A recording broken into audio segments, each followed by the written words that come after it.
সুপ্রিয় দর্শক, আসসালামু আলাইকুম। কেমন আছেন সবাই? আশা করছি যে যেখানে আছেন ভালো আছেন এবং সুস্থ আছেন। আমি আজকে আপনাদের সাথে শেয়ার করছি লেয়ারে লেয়ারে ভরপুর লেয়ার ব্রেড, যা একবার খেলে বারবার খেতে ইচ্ছে করবে। বানানো খুবই ইজি। আশা করছি আপনাদের কাছে আজকের রেসিপিটা ভালো লাগবে। তাহলে চলুন আর কথা না বাড়িয়ে মূল রেসিপিতে যাওয়া যাক। প্রথমে আমি ডোটা তৈরি করে নিচ্ছি। তার জন্য আমি এখানে 1 কাপের মতো পানি নিয়ে নিয়েছি। আমি 1 টিস্পুনের মতো ইস্ট দিয়ে দিয়েছি, 3 টেবিল চামচের মতো চিনি দিয়ে দিয়েছি, স্বাদ অনুযায়ী লবণ দিয়ে দিচ্ছি। এখন সবগুলো মিশ্রণ একটু ভালো করে মিক্স করে নিচ্ছি। আশা করছি আজকের রেসিপিটা আপনাদের কাছে ভালো লাগবে। ভালো লাগলে প্লিজ প্লিজ আমার চ্যানেলটা সাবস্ক্রাইব করে পাশে থাকার বেল আইকনটি প্রেস করে রাখবেন, আমাকে সাপোর্ট করবেন। এই পর্যায়ে আমি 2টা ডিম দিয়ে দিয়েছি। ডিমগুলো আমি ভালো করে একটু সবগুলো মিশ্রণের সঙ্গে ফেটে নিচ্ছি। ডিমগুলো কিন্তু রুম টেম্পারেচারে হতে হবে। এই পর্যায়ে আমি 1 টেবিল চামচের মতো কুকিং অয়েল দিয়ে দিয়েছি, আবারও একটু ভালো করে মিক্স করে নিচ্ছি। এই পর্যায়ে আমি 2 কাপের মতো ময়দা দিয়ে দিয়েছি। আপনারা চাইলে ময়দার পরিবর্তে কিন্তু আটাও ব্যবহার করতে পারেন। সবগুলো মিশ্রণ একসঙ্গে মিক্স করে আমি একটা ডো তৈরি করে নিচ্ছি। আশা করছি আজকের এই রেসিপিটা আপনাদের কাছে ভালো লাগবে। ভালো লাগলে লাইক, কমেন্ট এবং বেশি বেশি করে শেয়ার করবেন। ডোটাকে আমি ভালো করে মতে সফট করে নিয়েছি। এখন আমি 30 মিনিট রেস্টে রেখে দিচ্ছি। 30 মিনিট পর আমি ফিরে এসেছি। দেখেন ডোটা আমি আবার একটু ভালো করে মতে নিচ্ছি। ডোয়ের মধ্যে যে বাতাসটা আছে সেটা আমি একটু বের করে দিচ্ছি। ডোটা কিন্তু আমি একটা বোর্ডে নিয়ে নিয়েছি, হাত দিয়ে কিন্তু ভালো করে মতে সফট করে নিয়েছি। এ পর্যায়ে ডোটাকে আমি ভাগ করে নিচ্ছি। আশা করছি আমার আজকের রেসিপি ভালো লাগবে। আর বাসায় থাকা অল্প উপকরণে কোনো রকম ঝামেলা ছাড়াই ছোলায় বানিয়ে নিতে পারেন এই লেয়ার লেয়ার ব্রেডটা। এটা খেতে কিন্তু অনেক টেস্টি। তৈরি করা কিন্তু একদমই সহজ। আমি ডো গুলাকে ভাগ করে নিয়েছি এবং বলের শেপ করে নিয়েছি। এখন আমি একটা ডো নিয়ে নিয়েছি রুটি বেলার জন্য। আমি এই ডোটাকে পাতলা করে একটা বড় রুটি তৈরি করব। আমি অনেকগুলা রুটি তৈরি করার পরে এই লেয়ার লেয়ার ব্রেডটা কিভাবে তৈরি করে নিচ্ছি সেটা আমি দেখিয়ে দিচ্ছি। এর পর্যায়ে আমি 1 টিস্পুনের মতো ঘি নিয়ে নিয়েছি। ঘিটা আমি পোড়া রুটির মধ্যে একটু লাগিয়ে নিয়েছি। এর উপরে আমি কিছু ময়দা দিয়ে দিয়েছি। ময়দাটা আমি ভালো করে রুটির সঙ্গে মিক্স করে নিচ্ছি। এই পর্যায়ে আমি আর একটা লেয়ার দিয়ে দিয়েছি। এইভাবে আমি পরপর কিন্তু অনেকগুলা লেয়ার দিয়ে দিচ্ছি আর ঘি লাগিয়ে নিচ্ছি। আশা করছি আজকের রেসিপিটা আপনাদের কাছে ভালো লাগবে। ভালো লাগলে প্লিজ প্লিজ আমার চ্যানেলটা সাবস্ক্রাইব করে পাশে থাকার বেল আইকনটি প্রেস করে রাখবেন, আমাকে সাপোর্ট করবেন।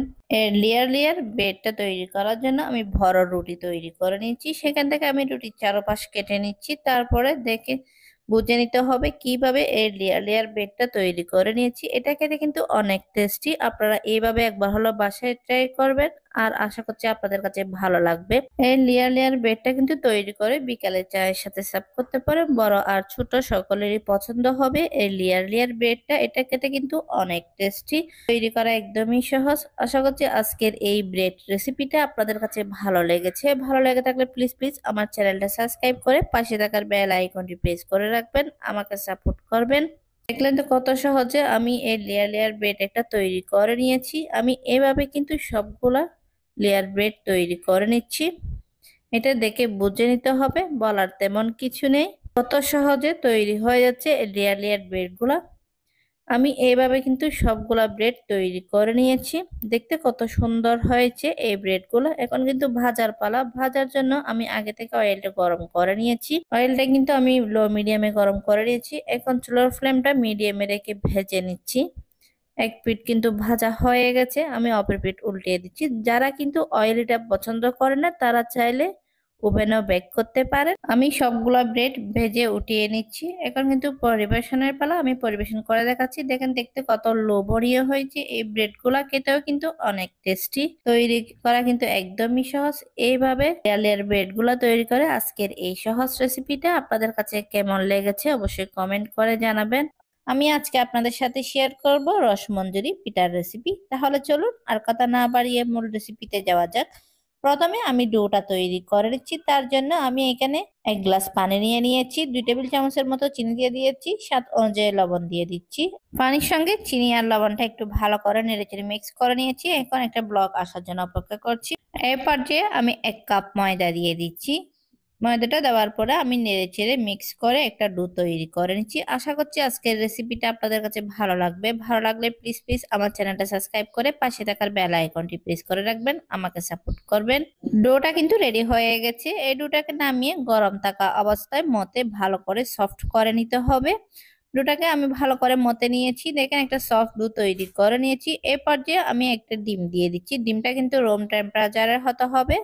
যদি ফ্রিজের হয় তাহলে 1 ঘন্টা আগে নামিয়ে রাখতে হবে। এখন ডিমটা দেওয়ার পরে আবার একটু ভালো করে ডো এর সঙ্গে মিক্স করে নিচ্ছি। ডোটা আমি পিঠা তৈরি করার জন্য রেডি করে নিয়েছি। পিঠাটি এত বেশি সফট ও রসালো বিশ্বাস করা মুশকিল। এটা জাস্ট ময়দা দিয়ে তৈরি করা হয়েছে। ময়দার সঙ্গে আর 2 থেকে 3টা উপকরণ দিয়ে এতটা মজার পিঠা তৈরি করে নিতে পারেন ঘরে। এখন আমি পিঠাটা তৈরি করে নিচ্ছি। তার জন্য আমি এখানে একটা চিরুনি নিয়ে নিয়েছি। দেখেন চিরুনি দিয়ে আমি এই পিঠাটা কিভাবে তৈরি করে নিচ্ছি এটা দেখে বুঝে নিতে হবে, বলার তেমন কিছু নেই।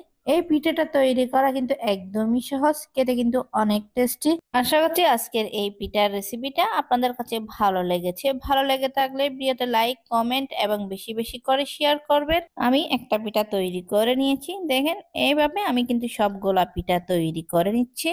এই পিঠাগুলো দেখতে যেমন সুন্দর, খেতেও কিন্তু অনেক টেস্টি। আপনারা এইভাবে একবার হলো বাসায় ট্রাই করবেন। এই পিঠাগুলা এভাবে তৈরি করে বাচ্চাদেরকে দিলে বাচ্চারা অনেক লাইক করে। বড়রা আর ছোটরা সবারই পছন্দ এই ধরনের পিঠাগুলা। দেখেন সবগুলা পিঠা আমি তৈরি করে নিয়েছি। এখন কিন্তু ভাজার পালা।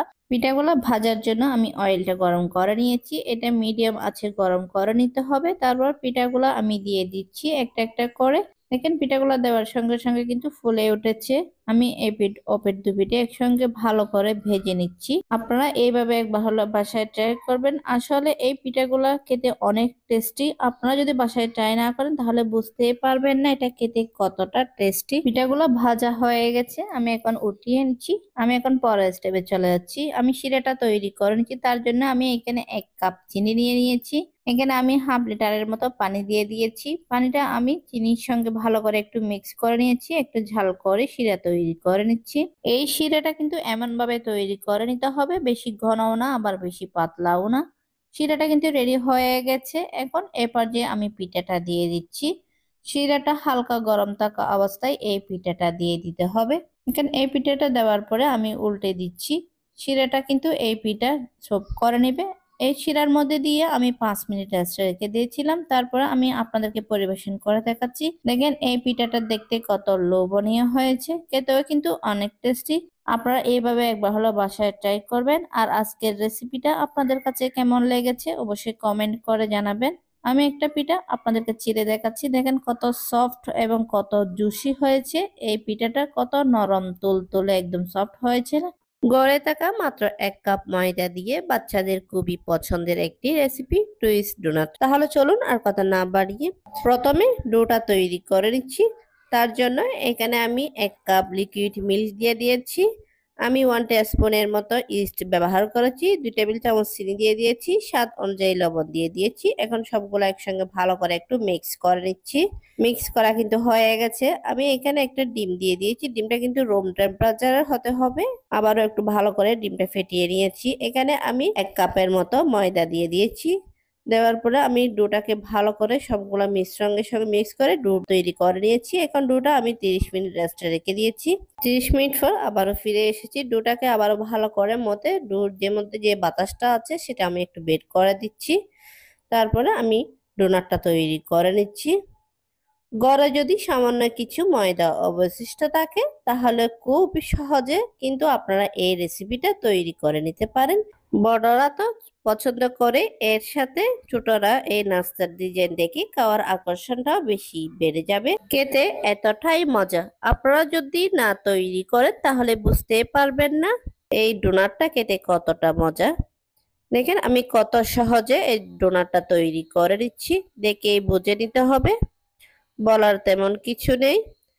আশা করছি আজকের এই ডোনাট রেসিপিটা আপনাদের কাছে ভালো লেগেছে। ভালো লেগে থাকলে প্লিজ প্লিজ আমার চ্যানেলটা সাবস্ক্রাইব করে পাশে থাকার বেল আইকনটি প্রেস করে রাখবেন, আমাকে সাপোর্ট করবেন। কিন্তু কত সহজে সবগুলা ডোনাট কিন্তু তৈরি হয়ে গেছে। এখন ভাজার পালা। ভাজার জন্য আমি আগে থেকে অয়েলটা গরম করে নিয়েছি। এখন কিন্তু চুলার ফ্লেমটা মিডিয়ামে রেখে ভেজে নিচ্ছি। এই ডোনাটটা ভাজার জন্য তেমন কোনো সময়ের প্রয়োজন নেই। খুবই অল্প সময়ে খুবই অল্প খরচে কিন্তু এই ডোনাটটা তৈরি করে নিতে পারেন।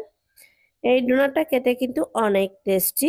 দেখেন ডোনাটগুলা কিন্তু ভাজা হয়ে গেছে। এখন সবগুলা ডোনাট ভেজে আমি উঠিয়ে নিচ্ছি। তারপরে আপনাদেরকে পরিবেশন করে দেখাচ্ছি। দেখলেন তো ডোনাটগুলা দেখতে কত লোভনীয় হয়েছে।